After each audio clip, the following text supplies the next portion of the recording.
we got to start with baseball here because from nothing serious is how Francisco Lindor termed the talks with the Mets last week. Things seem awful serious right now with the owner and the star shortstop going out to dinner over the weekend. And we always say, Moose, that chicken parm is for closers. And that's reportedly what Francisco Lindor ordered at this dinner. And I have to think that this deal is either nearly done or absolutely done because it's just all positive signs to me. The dinner, of course, I think signals something really good. You know, Steve Cohen's tweet on Friday night, you know, at first I looked at it and said, man, you know, could you really risk offending Lindor here? You know, if you don't have a deal that's done or nearly done, to send out a tweet that says, what do you think Lindor will accept? I'm going to crowdsource the answer. I mean, that's beyond just the owner kind of having a little fun because you could seriously offend Francisco Lindor if you were so far apart. I don't think you send out that tweet. Even if you're trying to be shticky, even if you're trying to be relatable, you don't send it because the risk would so outweigh the reward there. So I think this is all good. I think this is really pointing to this getting done before opening day on Thursday. And so I've got nothing but positive vibes going into this season with the Mets in terms of this Lindor deal getting done. Yeah, don't disagree. I think with the Cohen tweet and then you have the dinner on Saturday, all signs are pointing to this deal getting done after the frustration with Lindor the past couple of weeks because, Cohen's got all the money in the world, so it should not be a huge factor. We know that they were about $50 million apart. We talked about it last week. I voiced my frustration with it a couple weeks back as well, that it's gotten to this point, but you know, it's you're trolling, stoking the fires. If this deal does not get done before opening day, you know, I think Cohen's going to hop off social media once again. Because I think Met fans will be absolutely irate. Absolutely irate.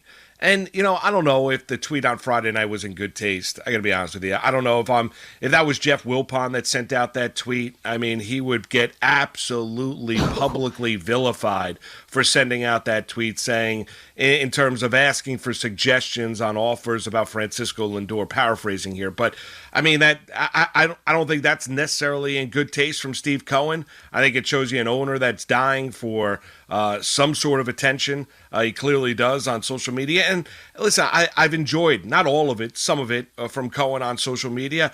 I thought Friday night was a misstep, regardless of how this does play out. Even if they sign him, I don't think that's really what you want to be sending out if you're the owner of the Mets. But get the deal done. I mean, that's it. You have dinner with him. Francisco Lindor is ordering chicken parm on Saturday night.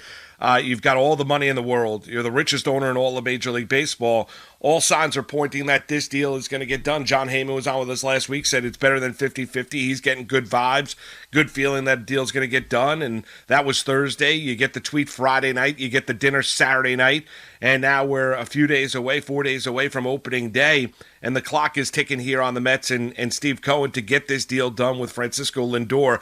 I don't think Cohen would send out the tweet, have dinner with Lindor, if he did not believe that this was going to ultimately get done and Lindor was going to get signed to a long-term contract. Well, unless it was an apology dinner because the tweet came out on Friday and the dinner was on Saturday, but I think it was more of a celebratory thing, right? I mean, chicken parm, right? It's just everything's good when you've got chicken parm going on. Steve Gelb tweeted out, you can never have a bad chicken parm. Well, it's a smart thing to order, too, because, I mean, how many places really screw it up, right? Like, you're not going out on a limb here and ordering the bolognese, you know? Just can't be a thick cutlet, that's all. It can't be a thick cutlet. It's got to be a nice pounded out thin chicken cutlet. I agree with you, but it's one of the things that's hardest to mess up. So if you've never been to the restaurant before, like, it's really safe. You know, you're not going with cheese, tomato sauce, chicken, fried. Yes, yeah, you're not going easy. With the special here. You're just going with the one that everyone does well. So staple.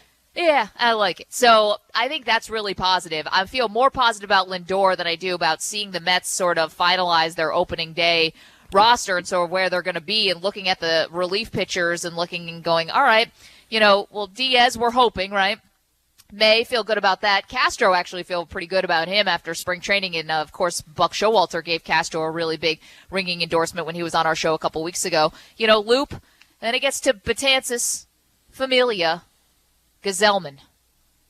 Yay. You know, I don't know. And, of course, Jacob Barnes, too. but he looks like he's going to be a guy who might be an opener with Lucchesi piggybacked off of him, just like they did over the weekend. So the relief pitching I'm not feeling as good about. We know that so much is going to rely on whether or not this Mets bullpen can hold, no matter how much how many runs you think you're going to score. The NL East pitching is going to be dynamic across the board. This is going to be one of the most competitive divisions in baseball, if not the most competitive. And so to think that you're going to outscore everybody and just leave it to the offense, I think that doesn't feel right to me. You know that the bullpen is going to have to hold up, and that's the one place where I don't feel as awesome for the Mets. I feel very good about Lindor, feel great about that, in fact. Don't feel as good about the relief pitching. And, Well, and the highlight would be Diaz closing games out. So, yeah, I don't think on the whole, when you look at this Mets staff of what you thought it could be and where it is right now, with Carrasco not being a part of it, with Stroman having to be moved up in that rotation, and then you've got Lucchesi and Peterson. It's not an overly strong starting rotation. I think aside from DeGrom, it's filled with 3s, 4s, and 5s. I mean, that's not exactly what you want to see, but you can never have predicted, obviously, what transpired with Carlos Carrasco after he had the fatigue, and then he suffers the lower body injury, the hamstring injury. So, I mean, he's going to be out a while here. We do know that. And you look at that bullpen, Maggie, we've always had concerns about the bullpen. I mean, that's always been kind of, we talked about Dellin Betances a week ago with the velocity being down, and it is what it is. It's not a who's who list that is making up this Mets bullpen. The key is going to be Edwin Diaz closing games out, and can he be the guy the Mets and Brody Van Wagenen envisioned a couple off seasons ago to be the closer for this team? Because if he's not, then they're in a world of hurt, because arguably their best reliever is not going to be there till mid-May-ish, and that being Seth Lugo. You need Edwin Diaz, especially early on, or I would make the argument throughout the course of the year. But early on, without Lugo being an option there, you need Edwin Diaz to be lights out early. So you have the Mets and the situation there with the confidence about Lindor, but also maybe a lack of confidence in the bullpen, and they're obviously going to have to win a lot of Mets fans over. And then unfortunately for the Yankees, Moose, you get some tough injury news over the weekend with Luke Voit, and it's a shame because, I think everyone has come to really appreciate Luke Voit, the fact that he has played through injuries over the last couple years, or at least tried to play through injuries. Last year was painful to watch him hobble around the bases with that plantar fasciitis. The year before just basically shreds his abdomen with a sports hernia. But this one finally was one that he just could not play through. He's going to have surgery on the meniscus. Looks like he could be out, they're saying, positively, and if you're looking at everything going well, that's a month, maybe more. And all of a sudden, Jay Bruce is going to end up meaning a lot more to this team than I think anybody thought. We weren't even sure if Jay Bruce was going to make the team a couple days ago, but this is the way it goes sometimes. And, we're going to wait and see. Mike Tauchman actually took a ball off the shin yesterday, so we're going to wait and see on what's going on with him as well. But Voit, you have to believe that with him out, now Jay Bruce just basically plug him in at first, and hopefully that's enough to hold the fort here. He could be a lefty bat that's in your lineup every single day.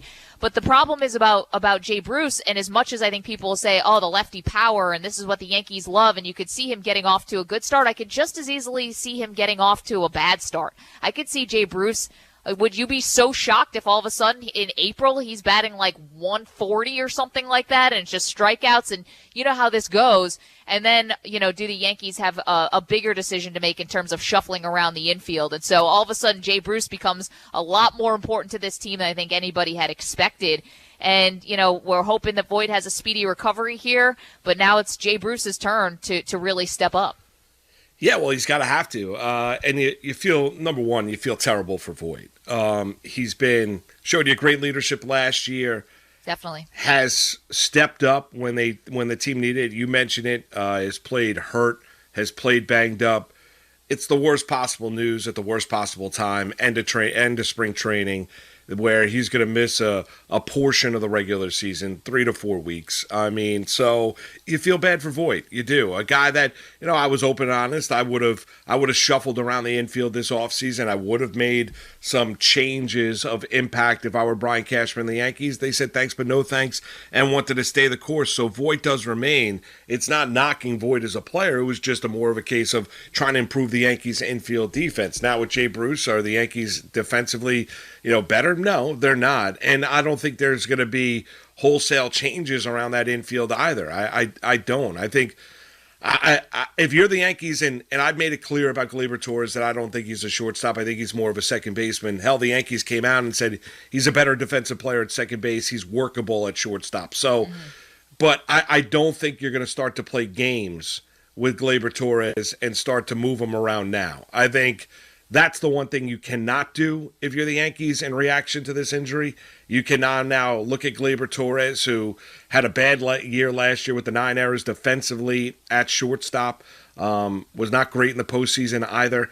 I don't think you can move Gleyber Torres and put LeMahieu at first base, bring in Wade. I don't think you can do that. Once you made the decision as an organization with a young player that Gleyber Torres was going to be your shortstop and decided not to make any other wholesale changes to that infield, fine. That's the decision you made. Well, now you got to stick with it, because I don't think you'd be doing right by the player now to move Gleyber over to second, then move him back to short, do all of those things after this Luke Voigt injury. I would keep Gleyber Torres at shortstop. I think you can move. Obviously, you could have Wade play second. You can move LeMahieu over to first base. There's other things that you can do, but I would not be shuffling around that infield to where I'm now going to move Gleyber Torres for the short term because of the Luke Voigt injury.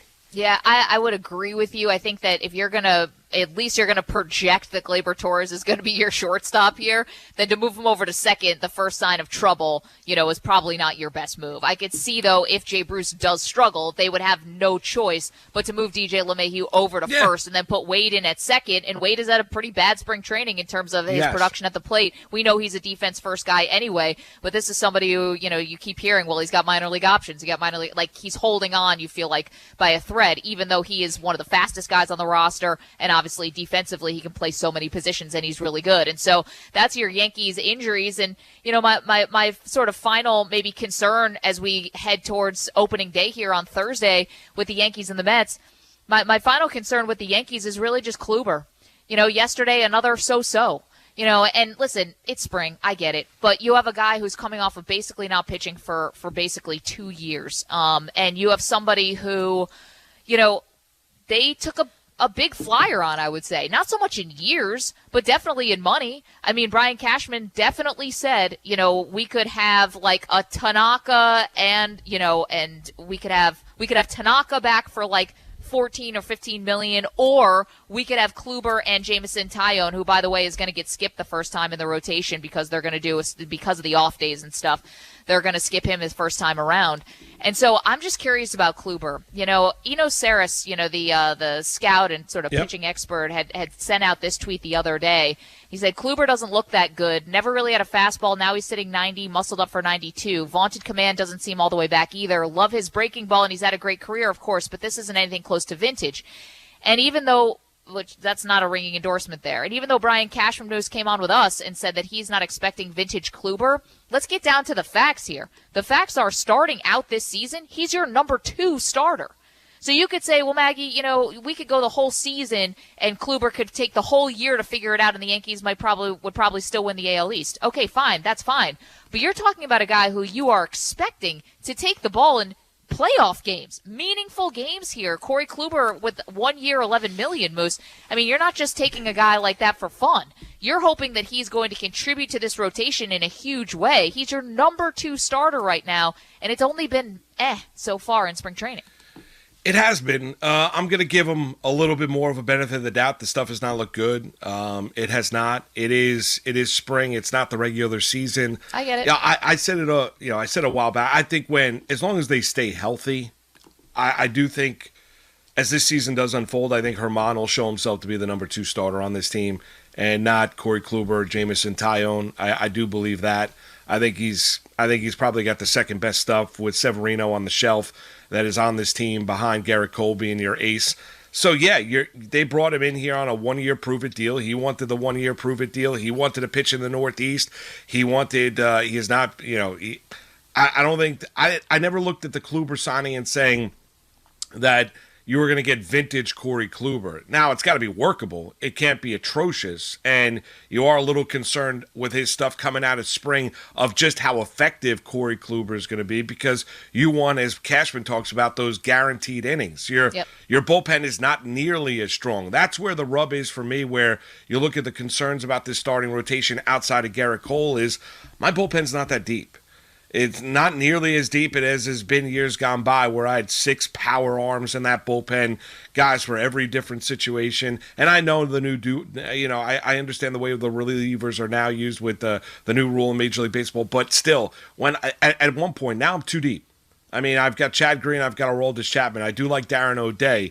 We've got, you've got guys that are already, that you counted on, that are on the shelf. Zach Britton. Guys that were there are now long gone in years gone by. So I look at this team, so it puts more of an impetus on starters. Corey Kluber doesn't have to be vintage Corey Kluber. He just cannot be a disaster. I mean, that's it. I'm not, especially early on, because you don't have the bullpen arms to be able to lean on early on to get those outs. He's got to give you meaningful innings. He doesn't. I'm not looking for Corey Kluber to be the guy that was winning a Cy Young with the Cleveland Indians. that guy's long gone. I didn't have those expectations when they signed him. It was a veteran starter that hopefully has reinvented himself to a certain extent, that he does not need the velocity, but he can be effective and he can be pinpoint accurate. If he's not, then you know what? Corey Kluber is going to get hit a lot, and he's going to have a high ERA, and I don't know how long he'll be for that starting rotation if he is completely and utterly ineffective.